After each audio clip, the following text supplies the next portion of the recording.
Afternoon, everyone. I am so excited to be here and to have this talk today. Thank you, whether you're on the Life Notes with Jen YouTube page or you're on Facebook, you are welcome. And we are excited about this talk, this very unique talk, y'all. I don't think you'll hear this talk from anywhere else, in my perspective. So, with that, I'm just going to go ahead and introduce my special guest, my friend, my girl, and my sister, Mrs. Angelette Holmes, also known to me as Angie.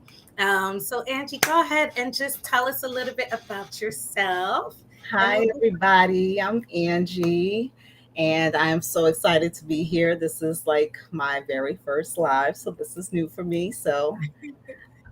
But we're here, and I'm excited to talk to you all about organization. And I just want to tell you a little bit about myself. I am a physical therapist. That's what I've been doing for the past 20 years. oh my Um, gosh. Almost 20 years, I should say.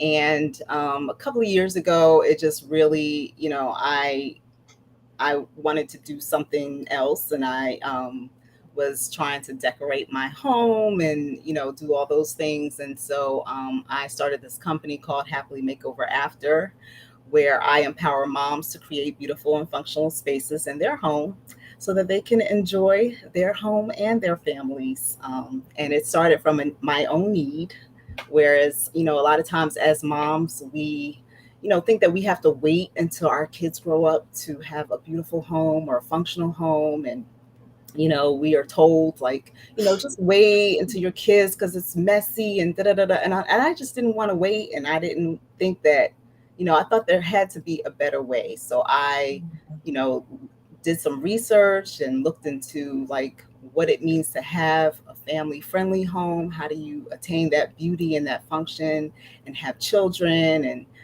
have all the things organization and storage solutions and all that stuff. So and I started this company to help other moms as well. So we're That's here. awesome.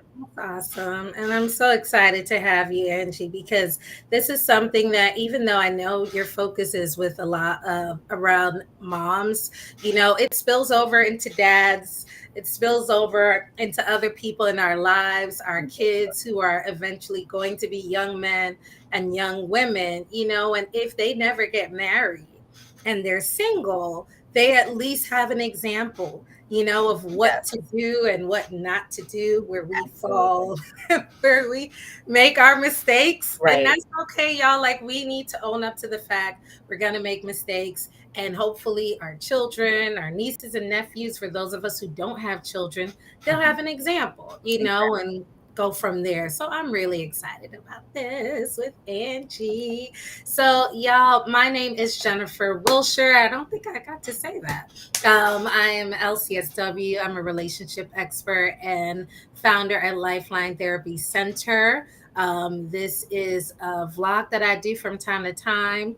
And so, just trying to go ahead and to highlight different topics that connect to relationships. Ultimately, we want to help you see how this can impact your relationships. So you may not see it, you're like, it's just clutter. I just need to design, I just need a vision. It's so much more than that. So Mhm. stay tuned. Do not go anywhere. Get your water, whatever else you need, and keep Snacks. your snacks. Stay put, okay? Because we have a lot in store for you. Not too much, because we know the human mind can take but so much. But but I want to go ahead and start off, Angie, with just talking about as an e-designer, is there anything else that you would expand on in terms of what it is that you do and what people might say that you do or think that you do and you don't do? Because I Mhm. know I've done that. Yeah, So, absolutely. I'm glad that's a great question. So being an e-designer, and a lot of people might not even know what that means. And it actually has, different meanings for different people with different businesses and different models. But for me, I specialize in like virtual interior decorating, not necessarily interior designing, where I'm doing anything structurally with your home. So I'm not, doing any structural changes to the walls, or moving any plumbing or windows, doors, anything like that. We're working within the floor plan that you actually have and creating a functional floor plan for you and your family. And also, we just deal with the furnishings, paint, wallpaper, lighting, accessories, working with, things of that nature to, make that place beautiful and functional for you. And we do it all virtually through an online process where we take an assessment, educate you, and come up with a detailed plan and a guide for I love you to implement it yourself. So the client actually does all the implementation of the project, but we guide you through the whole process. You get to see what you're getting in advance. You get to, that. visually see, how it's going to look Mm. as much as possible, and you can, go ahead and implement it as at your own pace. Okay. Wow. So technically, in a way, you're international. Like you're not stuck to like you're based out in New Jersey, but that's Mhm. not your clientele is not just New Jersey. Like, Exactly. You can be anywhere. You can do it from the comfort of your own home, and that's what makes it, very accessible. mhm. And it's more affordable as well, because it's not, full service interior design where somebody's coming to your house and they have to, travel and so forth, and those are fees involved in that, as well. So it's a more affordable service and a more accessible services for you. Okay, that sounds good. So I want to start off, well, continue on, I should say, with excuse me, what I like to call myth busters, just to sort of get our conversation going. So want you to tell me true or false, and y'all are able to chime in, those of you that are online and watching live. So first one is if someone has clutter, that means that they are lazy. If someone has clutter, that means they're lazy. What would you say to that? Absolutely false. Thank No you. way. I would not say that they are lazy. I think we all have clutter in our lives and in our spaces. So, no, false. Good, good. Okay, perfect. Next one says there is a difference between messy and dirty. So basically, someone will say I'm messy, but I'm not dirty, or I'm well, if you dirty, you're messy. But there's a difference between messy and dirty. Is that true or false in your mind? Um, that kind of stumps me a little bit. Well, I feel like the labels we use interchangeably.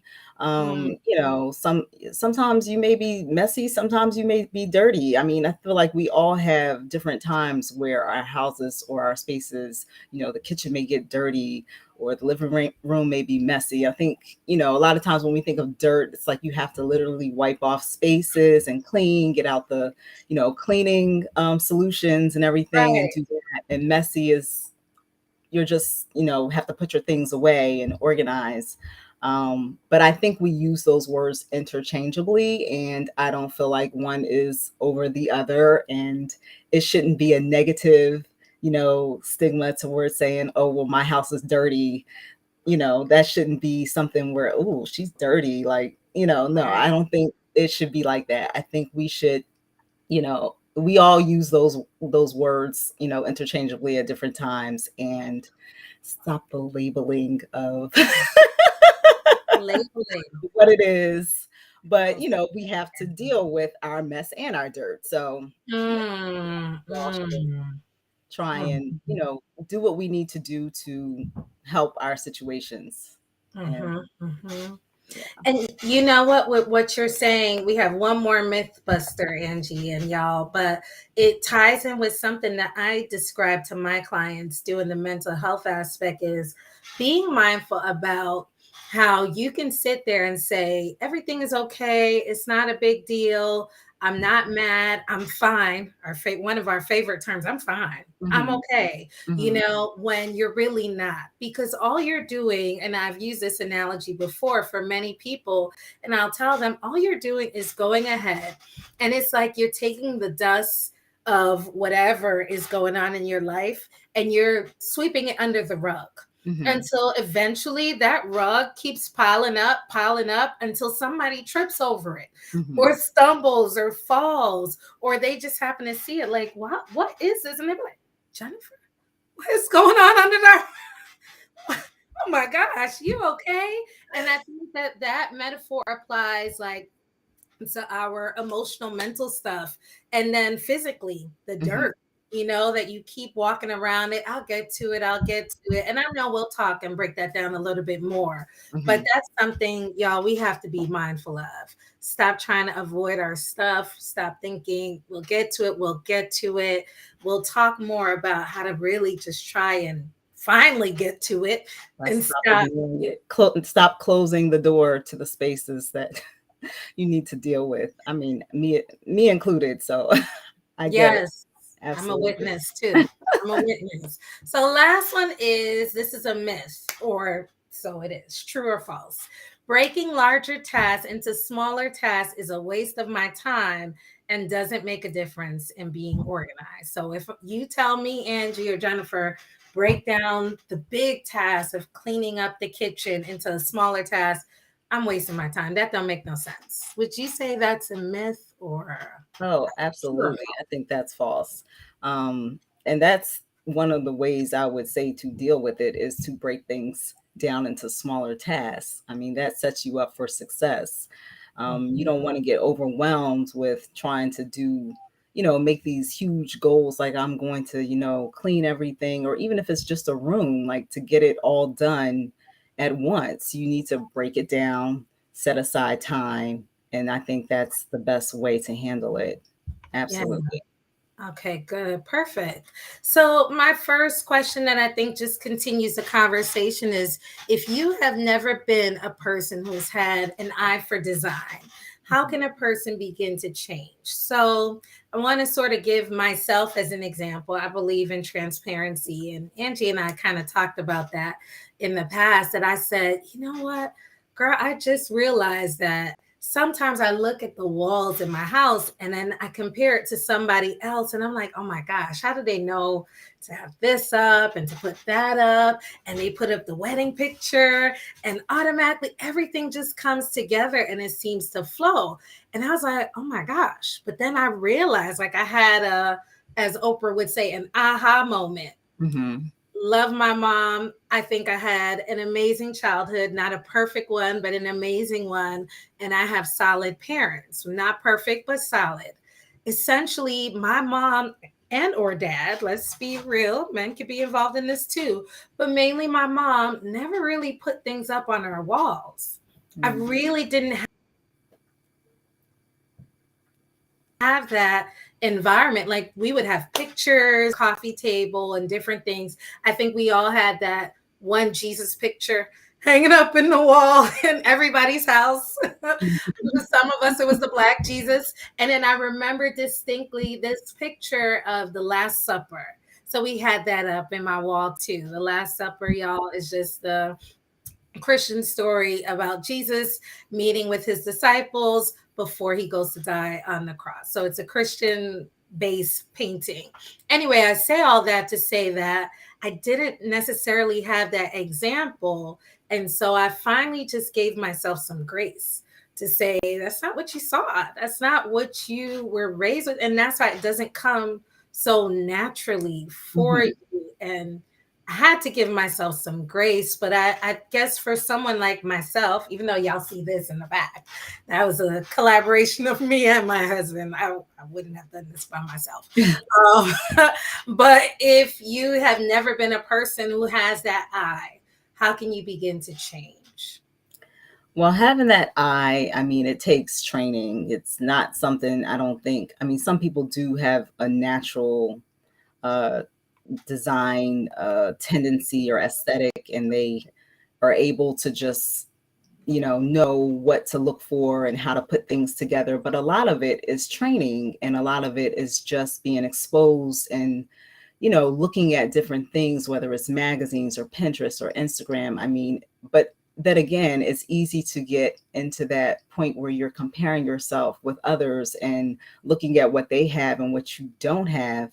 Um, as, oh, I wish I had that. And now you're thinking that you don't even know where to begin, even sometimes because you're looking at so much stuff. And it's just like, well, now I don't even know what to do. You don't know how to start. How do I make my house look like this? And I think, and that's another reason with my e-design service, we try to help you to visualize what it is that you need in your home, what your Mm, style is, what your needs are, and to stop, yes, so you can gather inspiration from other people, but to look at what makes you happy and what you like, what colors are you drawn to, what, mm, what art that, you like, and if you like pictures on your wall or you don't. I mean, some people have personal preference. They don't want anything on their walls.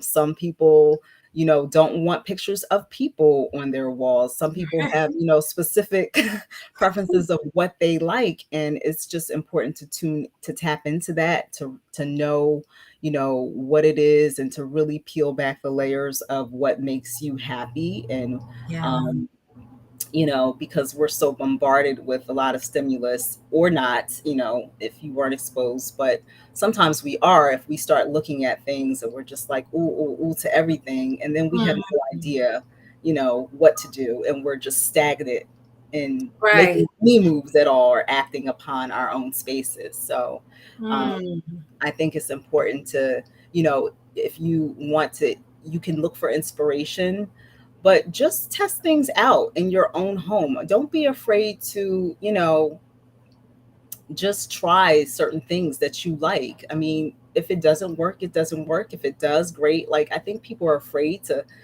put a nail into the wall or to, yeah. just do anything. Like, it's okay. Like, it can be patched up. It's okay. You can, it's your home and it should reflect you and what you like. And I think the Mm, more we start really being intentional about our spaces and how we are, and, who we are and what we like, then we would, take better care of our spaces and want to even mm. organize them and maintain that. So, Right, right. Because I think when you look good, you feel good. And I believe that it's not just on the outside, y'all, of us absolutely. face and the clothing and That's a all motto that. that me and my best friend always actually say. Looking Yes, good and feeling good. right. And so it's so important to know that that includes everything in your life. Mhm. If you are in a workspace, and a lot of us, because of COVID, the pandemic rather, we had to work from home, and in order for us to function, especially for those of us with families, or you have rowdy roommates, whatever, you had to figure out how to make your space work for you, or you could have lost your job. Absolutely. So your livelihood was depending on it, and you had to do something. You know what I mean? So why not look at it as my emotional health and my Mhm. relationships are depending on it? Yes. Because you know what I mean? Like, see it as a sense of urgency to Mhm. be in this and to be intentional in this thing because of how it impacts the people around us, Around you, and yes. Helps some you to people, be a better wife, better mother, better person, right, better employee or business owner, whatever it is that you're doing, it affects your mood. So your environment definitely affects your mood. right. So I think it's very important. And yes, we need to be intentional and tap into what we like and what will make us feel good. Hmm. And I think the way that we can find that out is that we need to assess. And tell me if I'm wrong, Angie, or if you could add anything to this, or if you agree, that's going to the store, and just looking at stuff, and deciding for yourself, is this something that I like, something I don't like, looking at something online, and not just going with the crowd or going with what works, because that will get you into trouble. Hmm. That's what happens in relationships, with people thinking, let me go with what everybody has said. They said that she's an amazing woman. Look, she's so beautiful. She's got this going for her. He does this, he does that. Y'all gonna be perfect. But at the person's core and at their heart, Have you really gotten to know them? Have you really taken out the time to make sure they mesh? And I feel like that's the same thing. You have to try out that couch and make sure you're really comfortable in it, you Try it know? out in the store before you buy Yes, try it out in the or stores. read all the reviews. I mean, so I Yeah. do online, design. So a lot of the stuff is buying things online. You don't actually have to go to the store, but that's the process of me trying things out for you, or at least I will send you if you can try it out, especially when you're purchasing something that big. You definitely want to try that. You if you can, unless you know the company, do your research and stuff like that. But I would say, I mean, I don't want you to go to the store and just start buying a bunch of things Oh because that no, can be no. problematic. Window Um, shop. Window shop, but have a plan for what you're buying. It's, Mm. it's important to have a plan. So, and that's, what I feel like most people don't do. They don't plan out their space. They just, oh, well, I need, oh, I'm looking for that feeling, and they go out to the store and they buy a bunch of things, and then they get home and it just doesn't work. It just doesn't mesh well. It doesn't flow. It's not looking right. And I think Mm. the reason is because they're not actually planning their spaces out. And sometimes people need help to do that. Yeah, yeah, yeah, absolutely. And I think that you're absolutely right. That ties in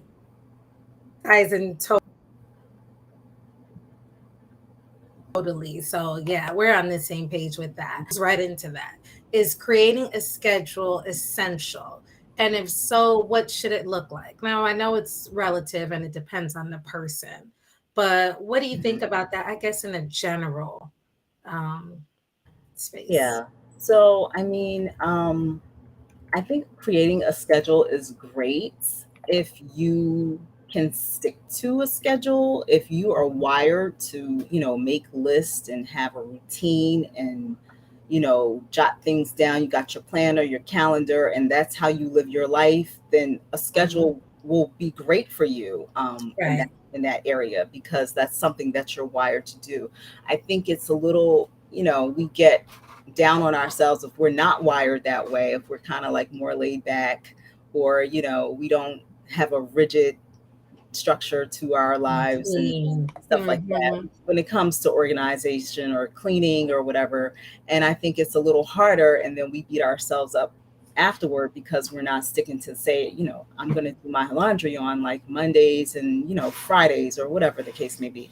um, and then we don't do that, and then it's like, we can't stick to it. So I feel like that does work, Mhm. if you are that type of person. But if you're not, then there's other ways that you can try and create some structure and some balance, even if it's not as rigid. Yeah. Get some accountability. For me personally, I, have someone to clean my home every other week. It's what I need to be accountable to the things that I need to do, staying on top of the laundry, staying on top of putting things back in place with my family. And at first, it was one of those things like, well, why do I need to have, Yeah. someone Somebody come in? It else was the come in. stigma of you should be able to do this Handle yourself. it. And, you Mhm. know, you just feel like, oh, like, you're looked at Less than. Yeah. exactly by having to do that. But once I did it, it was like the greatest self-care. I'm like, oh, this is great. Like, and granted, it doesn't last too long with my children, but it was the greatest thing that I could have done for myself. And actually my husband Mm. was the one who suggested it. And first I'm like, no, I got I could I don't need no cleaning lady. But once I, was like, okay, let me try this out and see. And we've had, for years, we've had someone come in. Actually, during the pandemic, we took a pause, but then, you know, we kind of recently got back. And so it's been great. It's been great. It keeps me accountable. And I'm not saying that's what you have to do, but your family can help to keep you accountable. You Mm. guys can hold each other accountable. I know we're going to talk about that relationship a little bit, Yes. probably as well, but your family can help you with that.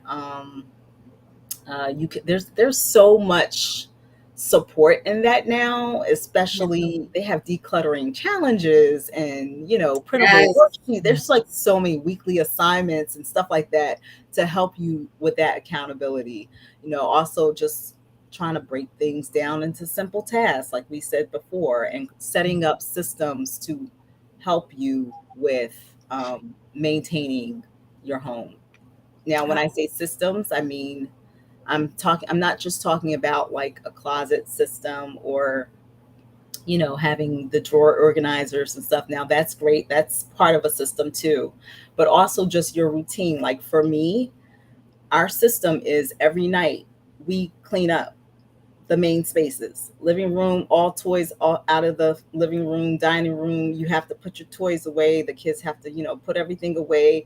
We clean up the kitchen. Like this is what we do every night so that we Mhm. don't go to bed with a mess and we don't wake up to a mess. Now, it maybe get Right. messy in between that, in the daytime or whatever, but we go to bed without the mess and we wake up without the mess. So I that's love our that. system, so you have to find what works for you and your family as well.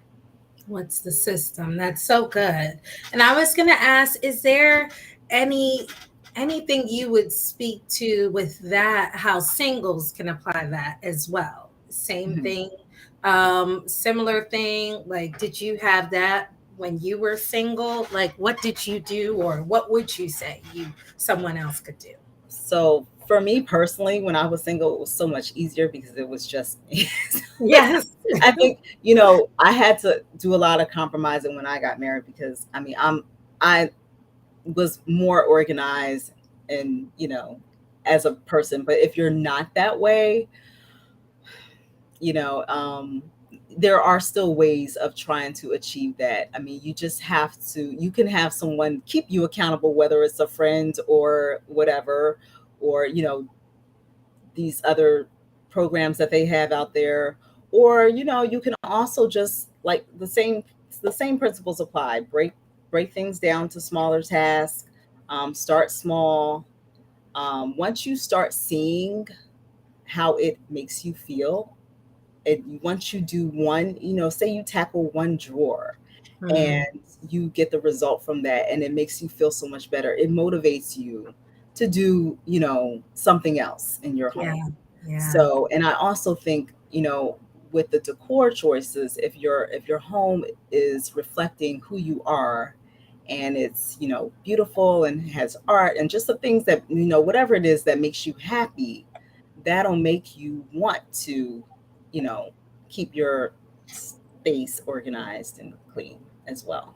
Yeah, that's so good, Angie, because when you talk about that accountability, I think that's so we can compare that with our emotional health as well to if some of us see a therapist, that's our Mhm. accountability person. If you see a coach, just A like you were saying trainer, if you before, exercise. a friend, like you mentioned before, or family, that's Mhm. so important. So, and she was talking about the cleaning lady. I was about to say the maid, sorry, person, not the maid, the cleaning I don't lady. even know if I should call her the cleaning lady, but she has a name, but I wouldn't say her name. But No, don't say her. I yeah, got you. But the person who comes in to clean, yes, yes. she is their accountability because there are certain things, right, Angie, that have to be in place before she Oh, comes. absolutely. Right. If anyone knows or has had cleaning services in their home, there's a whole, it's like almost feeling like you're cleaning before they come, but that's what you kind of feel like I don't want anybody having to organize my things, even though they do have people to do that as well. That is a Mhm. huge industry in itself. Um, but I do try to put everything away back in its place, so she just has to come in and actually clean. She's not having to organize now. She may do a little bit, but yeah, for the Gotcha. most part we do that. Yeah, and just to tie in too, y'all, with going ahead and being mindful, This ties in with a technique or a theory that's called mindfulness and being mindfully aware. That's taken from DBT, which is a modality of therapy. And I want to show y'all an infographic, excuse me, that speaks to what it is that you need to do in order to be mindful. This is what you need to do when you need to be centered, you're feeling overwhelmed, you're feeling frustrated, you're feeling like, oh my gosh, how am I going to get this together? That's whether it's your life in general, your home, your workspace, even if you work in a small little cubicle, Mm-hmm. that needs to be organized too. Because if not, your functioning level is not going to be on the path that it should be or at the level that it should be. So I'm going to go ahead and share my screen and I want y'all to see this. And Angie, you're just my person to make sure we could see the screen. So Okay. tell me if you see my screen real quick. Can you see it, lady? I can. Okay, I good. can Oh, see okay. it. It's very It's coming small, up but there too. Okay. How's that? Is that better? yeah. Okay. So I'm gonna have to take it slow, y'all, because I have to make sure you from author Hina or yes, authorhina.com. And it's just broken down perfectly, in my opinion, as far as how to demonstrate or to show what mindfulness is all about. So with mindfulness, it says right here, can you see that, Angie? Yes. Okay, so if you can see it, I know we can all see it. Breathe in, breathe out, feel the flow of the breath. So you're being mindful about your breath. Second one is pay attention to all your senses. For example, notice the taste, texture of food. Empty the mind. Take a few moments to be still. Like literally, you have to just be present. As soon as the mind wanders, bring it back to your breath. Practice non-judgmental listening. I'm going to go to the next one real quick. This one I think is really powerful. This side where it says be aware of every daily activity. Driving, texting, what's the next one, y'all? Cleaning, Cleaning. etc. That's right up there. Go outdoors, walk around in nature. Forgive yourself for every negative thought. Be grateful. Say thank you to nature, people, and things.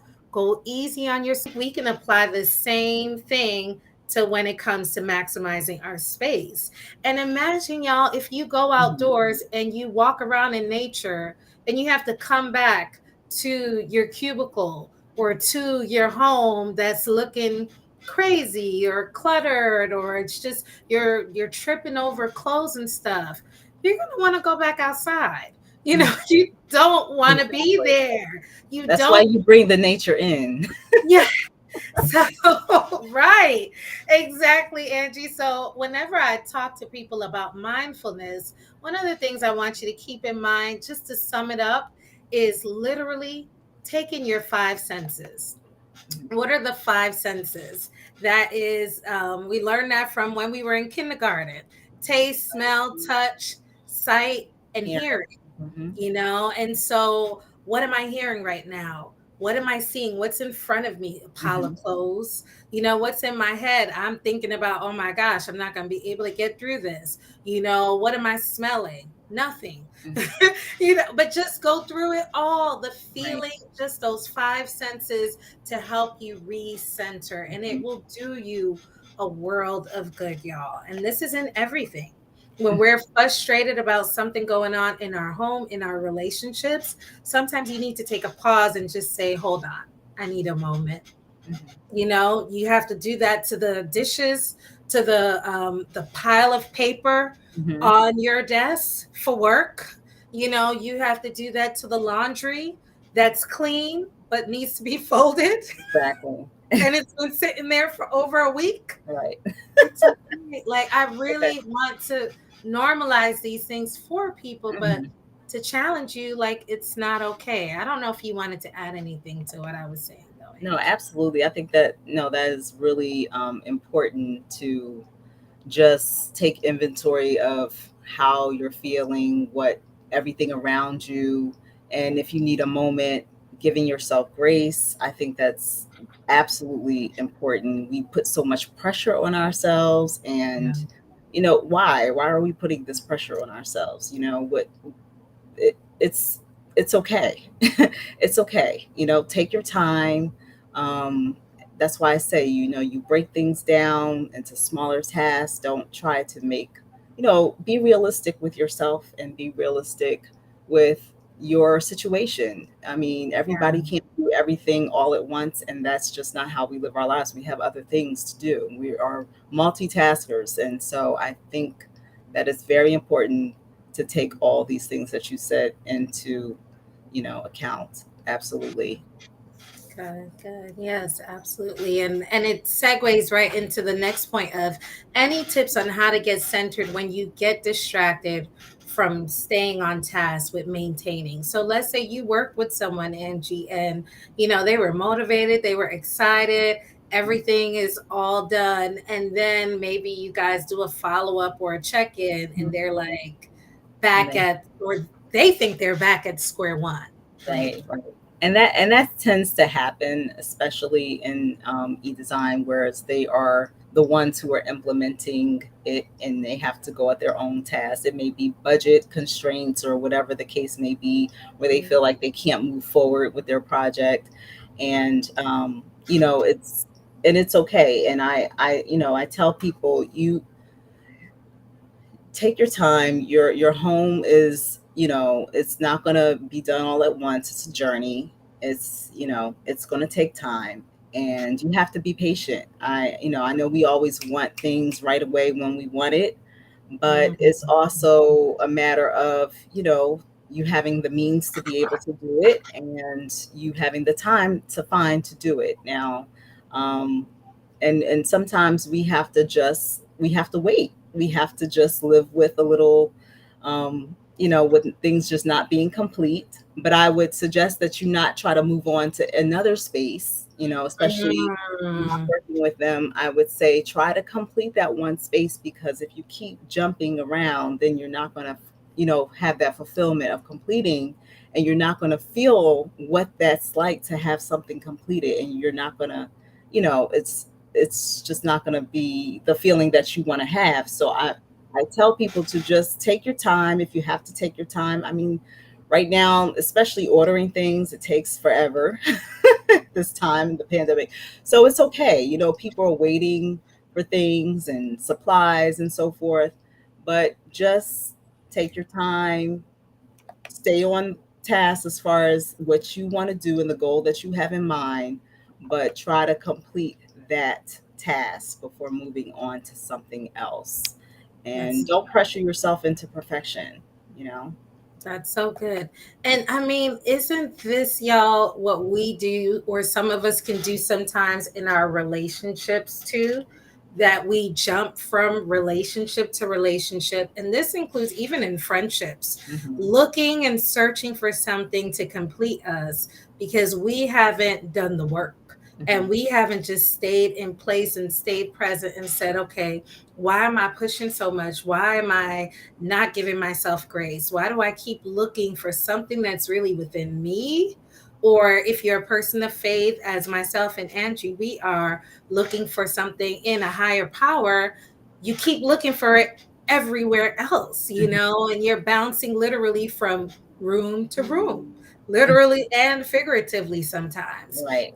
So it's like, how can you just be present, be still for a moment, take in the moment, identify why you need to be here, and move with it, go with it. Don't feel like, okay, I did this and I got to do that because Johnny and Lucy's home does not look anything like mine. That has nothing to do with you. Hmm. It has nothing to do with you. Johnny and Lucy's relationship is so different than mine. They have it all together. You don't know what's going on behind closed doors. Right. Or you don't know what they had to do to be good. Because just because people are doing well, they could really be doing well. They Hmm. could really have a solid and happy relationship. Nothing has to be wrong, Hmm. but I'm saying that it may have taken them some time to get there. Exactly. We always think about or look at the end result of someone's life or their space or their home or at the corner office, and they've Mhm. got this and that, but we don't know about the sweat and tears Exactly. and the work and what Right. happened before. So, with that said, what would you say to someone though who's thinking, I can't maximize my space, Angie. I can't maximize, where I am in relationships because I don't have a large home or a corner office. Instead, I'm in a small space. I'm in a small studio. I have a small workspace, or I'm in an apartment. I don't want nobody coming over. I'll just Mhm. stay in here by myself, or I'll go out or be wherever. And I kind of can relate to that to some extent. I will have a testimonial here, but I will just say that I get Mhm. that comparison thing and something if I feel like I don't measure up. Like I need that bigger Right. space. Like in order for this to work, A has to happen. And until A happens, and that could be 10 years down the line, I'm just gonna Mhm. stay with this. So what would you say to that? Yeah. So and that's a great question. Um, I often actually like it when, working with people who have smaller spaces or, apartments or whatever, because you get to be more creative and Mm, you get to actually, really think outside the box, to develop those solutions that will work for that person. So I enjoy working with those challenges. But I definitely understand that it's challenging for people when they have smaller spaces, but it's not about the space you have, it's about what you're actually doing with that space and the function behind mm, it. And so when you really take an account of how you live and how you function in your home, even if you have a studio apartment, which is like, basically just one big room, you may have like a bathroom, you create zones for different functions. Like you may have your bedroom area and you want to create that to be, something peaceful and restful and have, the art or whatever decor that you have to make that a peaceful space for you. You have your work area in a different zone of the room. That could just be, a desk and a chair, but you might want to have, lighting there and task lighting or a desk lamp, excuse me, you're fine. or your artwork that inspires you in that space. Mm, Or, if you have to have, different areas for, your eating area or whatever the case may be, you want to zone it out. You want it to be cohesive so that it doesn't look like, okay, this that's is the here, word. that's there, Yeah. that's, it just doesn't all mesh well together, but you want to make sure your decor is all cohesive together so it works. But there are designated spaces for designated functions. And even if you have like a multi-purpose room, say you have, a family space that you watch movies or you um, Mm, do, it may have to be like a craft room or, just whatever you have to use it yeah. for. You want to zone that out. And you can do that by different areas of how your decor choices that you have. You can zone it that way, using rugs to create a grounding space for your decor pieces. So that helps zone it out. It's kind of hard to do that without showing you a picture of what that looks like, but Yeah. there are ways to make that functional. And I mean, if even if you just Google small space, you see like all this, how people make these tiny homes work for them. And I mean, that was a big thing, watching those tiny homes and seeing how they actually were able to make Yeah. it functional. But that's what you want. You want your whole house. I feel like when we have big houses, we have big empty spaces or big mess, we Yeah. have a Yeah. mess. Um, because it's not compartmentalized, everything doesn't have a specific function. And we think that more space is the answer, and really it's not. It's what you're going to do with that space. So that's Hmm. really Because what would we you? on. I'm Go so ahead. sorry. Go ahead, No, lady. go ahead. No, I'm good. I was gonna say, wouldn't you say like if your mentality isn't right, then more space could just mean more clutter, Absolutely. Yes. more station, more less opportunity for you to have the vision because it's just more space to not do anything with. It's not Exactly. necessarily that you're going to actually do something with it if you get the house or you get Right. the corner office. So, Right. You want to think about how you live, what your needs are, and if you need that space. I mean, a lot of times if you declutter, you might find that you have lots of space to work with. But I mean, and that's what usually that's the case. You start to declutter, you start to, even if it's just a drawer or a cabinet, you're like, wow, like I didn't need all. I decluttered my spice cabinet not too long ago, and I not because I planned to do it. I did it because something spilled and I discovered it. And once it I saw forced it, you to do it's like it. I can't unsee this now. So it became me decluttering the whole spice cabinet, which was so wonderful because anytime I would go in there, because I don't do most of the cooking in my house, my husband does. So he had, we have lots of spices and seasonings and stuff. And Right. so it would be like an avalanche every time you go to get something like Oh, fall or whatever the case may oh. be.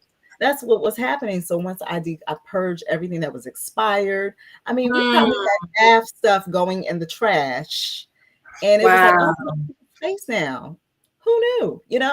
Like that's what happens. And I feel like, if we can start actually decluttering our spaces, like getting out the stuff that we're not using, even if we're just not using, we save a lot of stuff just because, and everybody has sentimental things that they want to Yeah, keep, yeah, but we also have to be mindful of the things that we are keeping and why are we keeping it, and just having to tackle that as well as, you have a box for things that you want to keep just because, even though they may not serve a purpose. But I understand that people are having emotional attachment to some of their attachment. things, Yeah. Hmm. maybe a family member or whatever that have passed away, or your kids things, or whatever the case may be. And and that's important. If it's important to you, you should keep it. If it's important, Mm. you should keep it. If it can benefit somebody, and then you want to help somebody else, you should donate it. Yeah, But definitely, yeah, that's the way we can maximize our space, by decluttering and putting the yeah. function. Someone had Yeah. also. Oh, I'm sorry, lady. Go ahead. No, go ahead. I'm sorry. I was just going to ask, someone had asked me a question, knowing I was going to approach this topic as far as what to do when it comes to your children's stuff, like, especially if you have younger children. And it's all the papers from kindergarten and first grade, and they're now in the fifth grade, and you still have that stuff. Like, being able to let go of those I things know. and finding that balance. Is there anything that comes to mind that you would say, like, I'm the bin lady, so I would throw something in a bin, but after a while you can't have After a a bunch of while, bins you in your gotta house. tackle the bin. I know. No, I know. I have bins with some of their stuff that, I want to keep. Some of it I say that I'm going to save. I mean, you can purpose it, things that little art things that they make, you can like put it up on their walls or whatever the case may be. You even use it sometimes around the house, and mix it with other things. There's ways that you can use some of their things, and it makes them feel very important when you do that too. Yeah, But some of it, you just, you gotta throw away. I mean, I do try to periodically, throw some things away. They don't really know that I do that, that's what I was gonna but ask too. yeah, I do it when they're not around, and they won't know because they have so much stuff. Stuff. So that's what I do.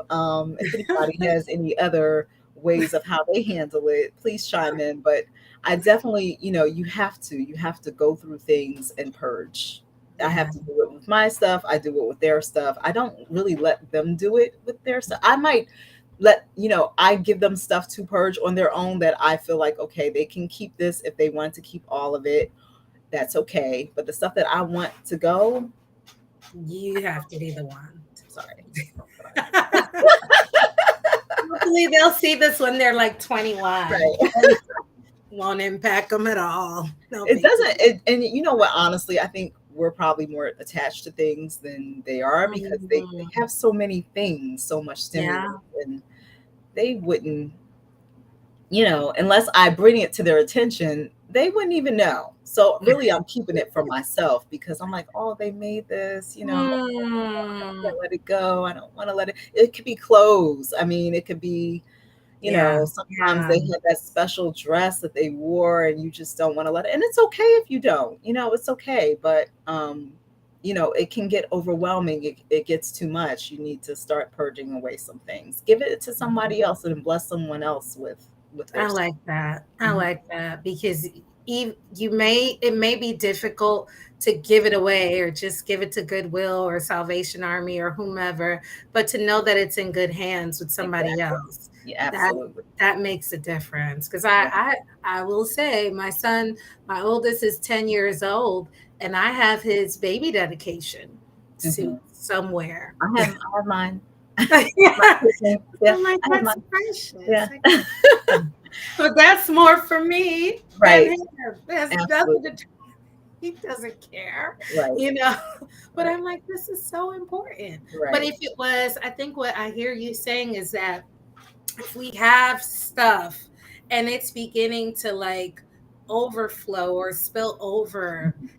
and it's not helping our mental health, it's not enhancing our physical space, Right. then we need to think twice about whether or not this is something that needs to go. Exactly. It's kind of like, and I don't know if you speak to this at all with any of your clients as well, Angie. I've heard the theory of, if you haven't worn this in a month or in 2 months, it Hmm. needs to go. That means you don't wear it, I So, mean, or I give it a year, maybe okay.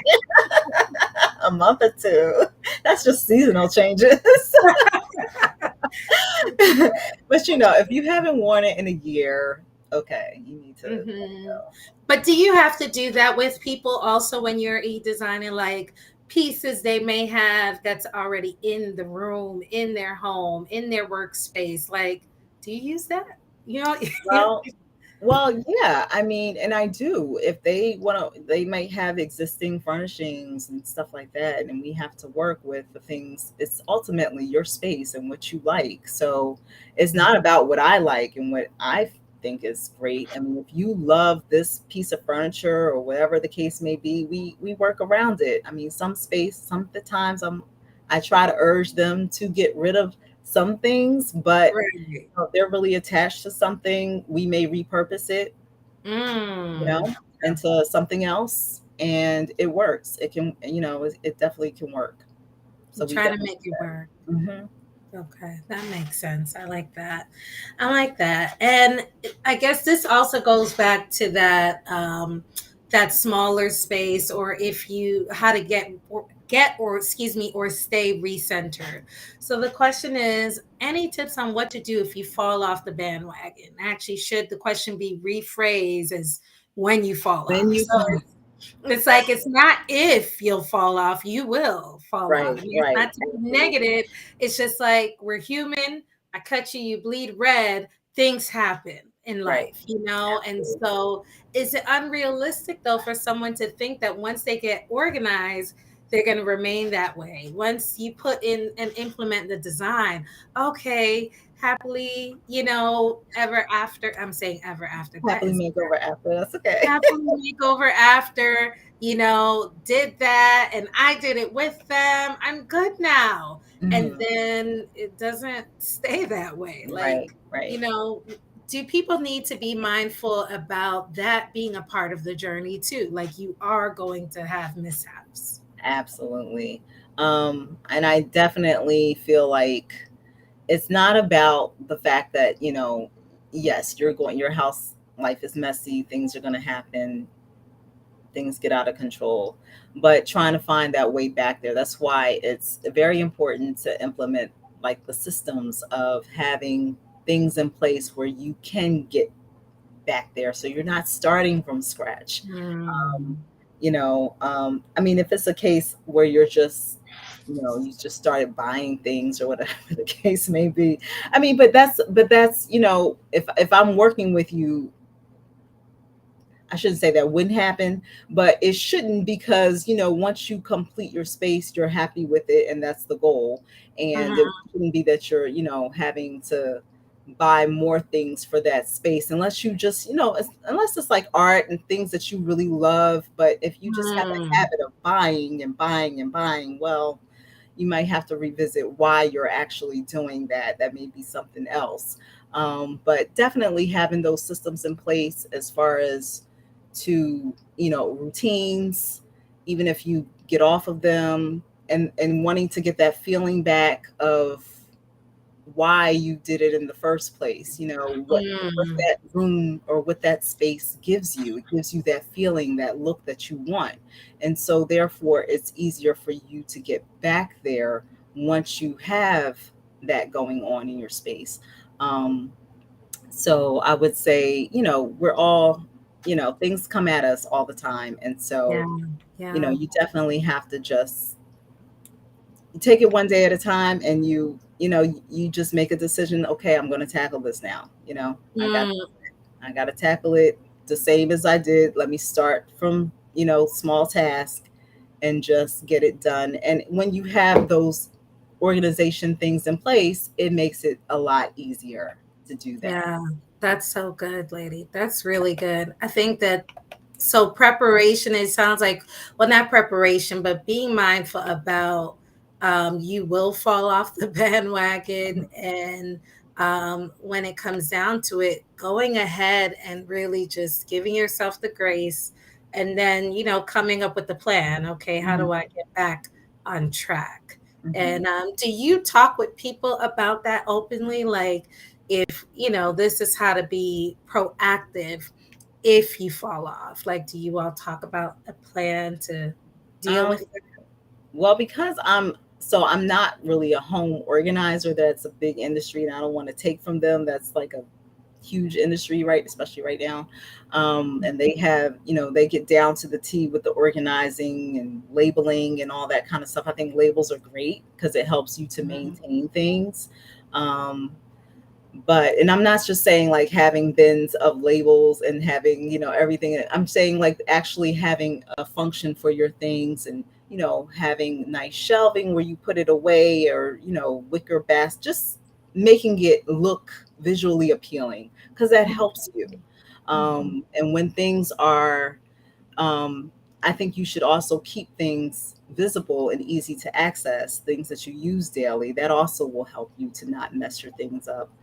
But I don't really, because I'm more on the design side, as far as, and I implement the spaces. So, I don't really, I guess, address what happens when they fall off, because I really don't know what happens if they fall off. But I I do, I gotcha. do, Okay. I do, I do talk to them about just like moving forward and not completing a project. So that's what we focus on, as far as like, okay, well, what's stopping you from completing? Is it financial? Is it because, Mm. you're just overwhelmed, or you just, I don't know, like we try to dig into that of why, I follow up with them as far as why you're not moving forward. And a lot of times it's more financial, or these things are not here, I can't get them, or they're out of Mm. stock, or whatever the case may be, and we might have to find solutions for that. But um yeah, I don't know if I answered that Yes, question. yes, you did. Yes, you did, ma'am. I appreciate that. So, one of the other things too that I was thinking about is the next question or next thought is it possible for someone to ever be like obsessed almost with order and design and making sure your home looks a particular way, and it can't go out of what the plan was when I worked with, Happily Makeover After. Like, I had this plan, I put this design in, I invested, whatever. Is there, and does that happen? Like, can Yeah, people become definitely. obsessive and it's like, slow down, calm down? Mhm. Like, Yeah, and I try to tell people, it's not about me. It's about you and what you like, and look at how it's working for you. I mean, even if we put a plan in place, you might find that, okay, either your needs have changed or situations change or whatever the case may be. Your kids might be a little older now, whatever. We've got to adjust. So make those adjustments. Your needs change over time. So Right. you need to change the way, your layout may be, or the function of this room may be. Maybe you guys are not sitting down to have, family dinners, and you don't Mm-hmm. need that formal dining room space. You have to really consider what it is, how you're living, and make those assessments and make those changes as as you're living in your space. Um, I think there was another question you Oh, and asked. yeah, I was asking as far as the obsession, Right. with having Oh, that. yes. Okay. So yes, and being obsessed with yeah, I think, well, it depends. If the messy person is calling you obsessed, then I don't know. I but I Right, do. I mean, that's subjective. However, I do feel like if it's to the point where you can't enjoy your family, you can't enjoy your space, you can't live in your space, I think that you're unable to live and to use it. I think that, you know, can be problematic, and you definitely, need to work on why it is that is. And I think that's deeper than the stuff. It's mm, more emotional, or something within. Maybe it stems from childhood, or whatever the case may be, that you're not even allowing yourself to enjoy yourself in your own home. And I think that's our homes should be for us to enjoy ourselves, enjoy our family, make memories, make mess, make, do all right. the things. So I think if that's the case, then you need to revisit why that is, and work on that. And it's both probably more from a mental standpoint or emotional standpoint than anything. That's so good because I agree. I think that we can get caught up in our own stuff, whether it's present day or things from the past, or like you mentioned, even trauma. It can originate also from the example that we've seen. Like I mentioned, the example that I had with no pictures on the wall. That's just what we didn't do. But Hmm. essentially, what works for you now? And something that you said that I thought was so profound, Angie, was that you said needs change over time. And Hmm. I felt like with everything else that you were saying, also is that as your needs change over time, you need to also change or make that adjustment, because sometimes the needs are in your control and sometimes they're not. Hmm. If you've got a disability, Hmm. an onset of a medical issue, Right. you are now living alone when you were with roommates before, maybe you got divorced and Hmm. now it's just you and the kids, maybe, God forbid, but something happened to your kids and now it's just you and your spouse or whatever else. So many different things can happen in our lives and they affect us from the top down and also outside of ourselves. So Absolutely. being able to adapt like accordingly, because sometimes life's going to throw you some stuff. Hmm. You've got to roll with it. Um, when it comes to our home as well, Angie, would you say, and I do want us to consider, or want you to consider, not just home, but even in the workspace, because some people, they're thinking about their workspace too, who are tuned in. When it comes to the workspace or your home, is there a place that should be a priority? Like, in as far as design, if you don't design or organize or bring some order to any room, Hmm. you need to work on this room. Or if you don't do it to your office, then Hmm. it needs to be your desk or the wall in front of you. Or like, could you speak to that, please, as well? Yeah. I think, you know, I would say the spaces that you are in the most probably are the ones that would drive you crazy. So those are the ones that you might want to focus on. But I'm also a big proponent of working on the space where you wake up and go to bed each night. So your bedroom, which Mm, tends to be the last space that we ever we tend focus to, on. yeah, that's And I true. feel like it That gets is true. neglected. And if you work on that space, that will set the tone for your day and how you are with other spaces in your home. Mm, We are so worried about, oh, when the company comes and this, that, and the other, and yep. having our living room and our main spaces look Hmm. great. And I think that's, there's nothing wrong with that, but we also need to focus on what makes us feel good, and where you rest and where you wake up in the morning, have, if you're have your devotion, whatever the case may be, in your room. I think that is very important in making that functional and organized and beautiful space. And it, Mm, it will it will I think that will help you in other areas of your home if you were to do that. I like So I that. like to say to make that a priority. I mean, yeah, your kitchen gets used all the time, and that's like one of those places that we kind of keep clean enough, tidy enough. But Mhm. our bedrooms are like, we could just close the door and nobody sees them, so it's fine, and only we're in them. So, Yeah. I think that is where it would help us in other areas. Man, you just gave me a whole bunch of aha moments because seriously, lady, like you are speaking the truth. That is real talk that we focus on companies coming over. So the living room, the dining room, the foyer, if you have one, all that has to be organized. Mhm. But let somebody try to ask me to come in my bedroom. No. First of all, it's like it's my private space. So Mhm. company knows better than to ask, "Oh, can I see your room?" Right, You right. And know, most people won't ask. they're Right. not going to, and so unless you're giving people a tour of the house, they're Mhm, not looking in your room. So you feel like that can become like storage space, mhm. cluttered, whatever, as long as you could eventually get to a bed. I've heard so many people talk about sleeping with their laundry. Mhm, Like literally, like because they just can't get it done. And mhm. sometimes, really, to no fault of their own. Like they are so busy, so overwhelmed, feel Right. like they don't know where to begin. They're just like, okay, take this blanket and the pants and the t-shirt and wrap up for bed, Yep. and I feel for them. And that's something I can honestly say I've never, my bed has always stayed clear. That's one. Yeah, All right. Yes. Yes. I gotta win, girl. You don't even know. I gotta Yes. win. I gotta win. So Absolutely.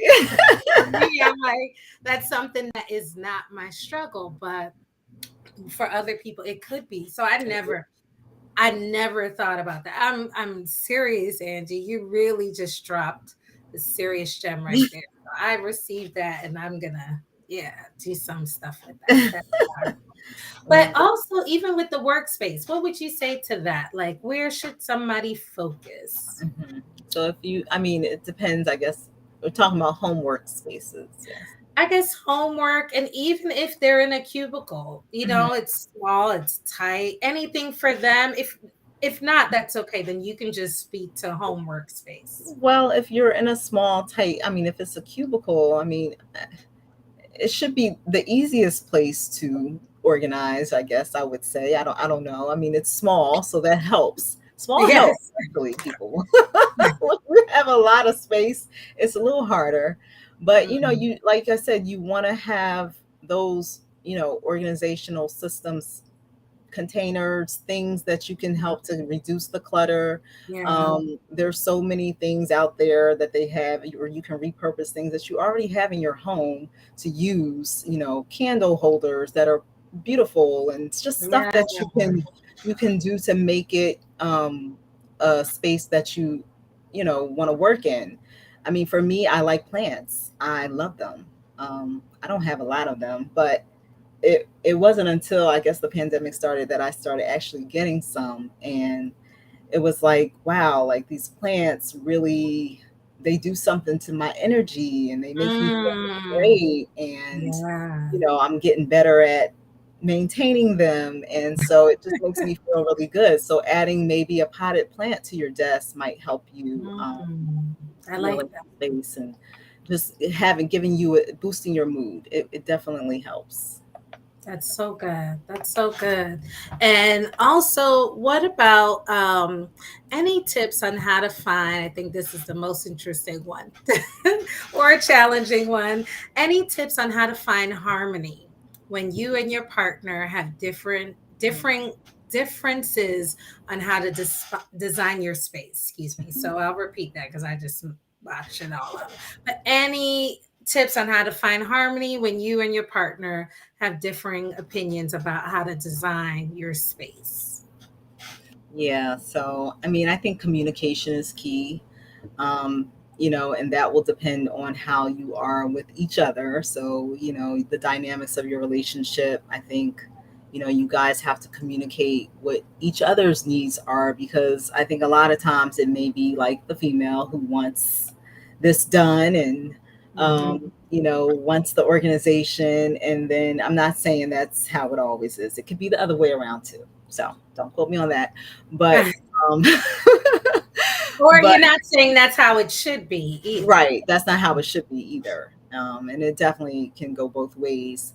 Right. But you want to understand how your partner or a family member even uses the space, how, what their overall habits are, what their style is, and also creating a system that works for them and keeping it simple so that they can follow it. Like, you may be the person that needs everything in those, beautiful containers, neatly organized with the Mhm. labels, and, having it so neat and perfect, but they, that's just not functional for them. And they are not going to like, Mhm. they're probably going to get upset, so you want to keep the peace, and you want to make it something that they can maintain on their own as much as possible. And allow, be realistic about their time and their priorities, because everybody doesn't want to spend time doing that, and for everybody that's not a priority. So I Right. think you all need to communicate, how you all are going to go about, especially if you have a joint space like a closet. um, Right. yes. And I'm speaking from experience, because, I could I tell. honestly, a personal story. Like, and what, oh, so, okay. So in 2020, I asked my husband to, build a closet system for our closet. Now, prior to that, we still have a reach-in closet.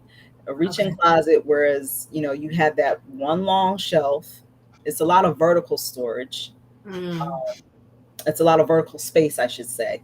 One long shelf, and then the one bar that just goes across, and then Hmm. doors, his side, where he reaches in and I reach in, and of course it connects. So Right. this stuff would spill over. I mean, so basically, there's just hanging space. There's no drawer, any shelves, or anything like. There's one shelf at the top, and so it just got very problematic for me after. We've been married since 2011. It wasn't until 2020 that I asked for this, because I was just like, okay, I can't take it anymore. I need this. Like, I need a closet Right. system. We're not knocking down, and I'm not getting a walk-in closet or anything like that. I'm working with the space that I have, but I need Right. a closet system. It's funny because, like, years prior, we had someone come in that they were going to do that, and then we decided not to do it. And I'm like, what? Why did we decide not to do that? You know? But he did build it. And so he has his side, and I have mine, and I have my shelves, and I have, space for my long dresses, two-tiered, hanging racks. And so it Ah. works. And it was like life changing and marriage saving, and all the things, because I'm like, this is what I need to function. But he might not keep his side as tidy, and that's okay. Hmm. It's okay. I need what I needed, and I got, I can keep my side the way I keep my side. Now, I'm not saying I'm all the time, but generally it's neat. And, if it's not, I periodically go in and get it back together. Accurate. But and his side, may be an avalanche when he reaches in. I don't know, but I don't have to go in there. And if I do, I just go in and I shut the door and that's it. And I don't have to see it. And it's not a priority for him, and that's okay. It's a priority for me. So you have to come to those, compromising situations. Now, when it comes to the drawers, I maintain all the drawers. Just Okay.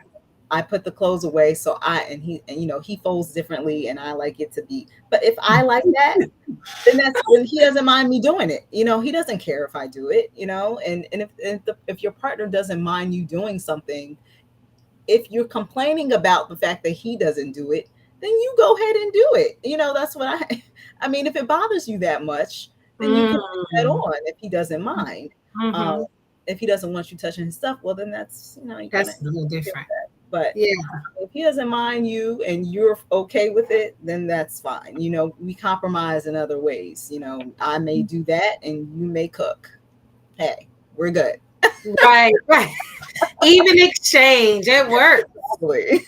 So It you have works. to communicate with your partner. You have to, not be so rigid and come to a compromise. And even still, you guys may have disagreements over who does what or what's not working properly, but you guys should continue talking about it in a healthy way, and Yeah. try to make systems in place that work for you both. Yeah, I love that. You again dropping the gems, ma'am. Especially about, it's like you're meeting in the middle somewhere, and instead of just getting upset and frustrated, like, oh, he's not doing that. Oh, she's not doing that. Why can't they just figure it out? But it's like, if you've got it figured it out, how much more will it cost for Hmm. you to have the happy to Right. have the peace and you just get it done. You know what I Exactly. mean? Versus he should do it. Right. She Right. should know. It's Right. like if they don't know or if they never figure it out, then are you just going to sit there and just be mad Exactly. and nothing gets done? Right. Nothing gets done. Right. So something's got to give. And I don't know Exactly. if that, do you feel like that's ever though feeling, if a person feels like they're being the bigger person, maybe, and they're constantly doing that and frustrated, Mhm. that may be an opening for therapy. But Absolutely. Absolutely. There you go. Go see Jennifer now. That's right. but I think that, like you said, maybe there's a trade-off, Yeah. there's some Yeah. type of exchange, Exactly. Exactly. well, that works. Okay, and my last and well, two more thoughts, ma'am. Actually, one more. How would you describe your client's emotional state when you have come up with and executed a plan that brings organization to their home or to their workspace? Like, what is that end result? Not just in the design, Mhm. but that person's whole demeanor, their affect, are they like sending you bouquets of stuff, like overjoyed? Like, what's happening to this Telling them person? to do that. Yes, I'll take it. The plants, send her the plants, y'all. She likes No, plants. send me a positive review. That's all I need. Yeah. Oh, yeah. Yes. But yeah, they are, it does bring them pure joy. Honestly, I've had clients tell me, they love being in their space now. They love, what it does with their family. Their family likes being in there. Their children like being in there. They get to spend more Mm, family time. Um, it just really makes them feel peaceful, and they really are enjoying whatever space we work on. So it's one of those things that really is life changing, and you don't even really realize it. You may think it's just, oh, well, I just want to, it to look nice, but it's not about that. It's about how it functions, how it makes you feel, the mood it puts you in. It does all of that for you. And mm, I think, once you really focus and make an intentional plan with your space, it really helps you. It really does. mm. So yeah, they're really happy about it. That's good. And you said pure, that joy, you Joy. know, Hmm. yeah, that's a significant word. And I hear you using that functional or functioning word a lot, and it and tying That's in my how that, word. yes. I'm a physical therapist, so that's my word. Function, function, function. That's how we talk. We talk and function. I don't know. I know it just probably doesn't even, I have to realize that most people don't probably use that word, or they, maybe that's what they feel, but they don't really know that that's what it actually is that they need. Yeah, So yeah. yeah. But it works though, lady. It works, Angie, to say how something identify what's functional for you. Mhm. Like that speaks volumes to me because we say to people, identify what works for you. Identify your needs and your wants in a relationship. Set boundaries, set limits so that the person you're aware of what works for you and the person is aware as well, Mhm. and either they can take it or leave it. You Mhm. know, it's not just you and this one person on an island, and so you have no choice but to be in a relationship. No, there are choices. Right. But that functional piece, that really hit me, and it makes me think about go back to what works, what's practical, and not looking so deeply into stuff, because sometimes I think we just go too far, and it Mhm. doesn't have to go as far as Right. it does, but we overthink it. We make it bigger than it really needs to Mhm. be. So thank you for that, ma'am. I appreciate that. Oh, you're welcome. Yeah, so Glad it before, helps. yes, it does. And I think it's going to help and bless others. It really will. I just want to share something, y'all, with all of us that I think is very important, just to really tie in and go back into what it is that clutter, not having order, lack of organization, lack of vision, lack of the design and understanding the purpose and that functionality that Mhm. Angie keeps talking about. When we don't know how to do that, it sets us up for failure. So, one of the things I want to just remind you all of, and I can't take credit for this, this is from AGM right here. They wrote this. I'm going to try to maximize the screen so y'all could see it better. But it says clutter. This is from their page and what they said. Clutter affects your self esteem. It takes up space, takes up time, accumulates dust, triggers stressful thoughts, prevents a social life, hinders productivity, gets worse over time, makes you feel trapped, looks really bad. That's just the obvious. We know it looks really bad. But what I really want to just tap into, y'all, is that part here where it says prevents social life. This is where your friendships, your relationships can get stunted by the clutter. It can get stunted by you not having the proper vision for where it is that you want to be. If your productivity is hindered, that means you're not functioning well. Feeling trapped, you can not only feel trapped in that physical space, but it affects your mind. You feel like all you can think about and focus on is that. It triggers stressful thoughts.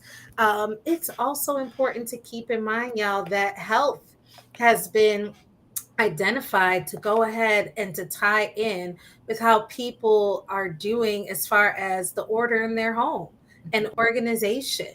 Weight loss, exercising ties into that Mhm. because you're motivated. Your mentality and your thought process is just different. So, how much more could we have a more fulfilling life if we take care of the physical spaces that we are in? So I could talk some more and break this down some more, but I also see the time and I want to respect people's time. Thank y'all for joining us. Before we wrap up, though, Angie, I want to give you an opportunity to tell the people how we can find you, and also I have your website right up here. But not only how we can find you, but just any last words, last Mhm. comments you want to share. Yes, so I can be found. You can email me at Angie at happily makeover after.com, for you. I'm also on Instagram, trying to get better with my Instagram, but I'm there. And that is happily underscore makeover underscore after. And of course, the website is www.happymakeoverafter.com. You can find me there. You can message me from there. You can set up a discovery call with me there. And Hmm. I have times available on the website. So that's how you can find me. And I look forward to working with you. Yay, yay, y'all. So, again, Angie, we just want to thank you for being on here, being a Thank part you of for having this. me. Yes, ma'am. Good. Yay. I think that this is just so important, y'all. And if you want more information, just in case you need to find me about relationships and how to bring all the dots together, the pieces of the puzzle, this is how you can find me. Follow me on all different platforms. Really just want you to be mindful about your mental health space, your headspace.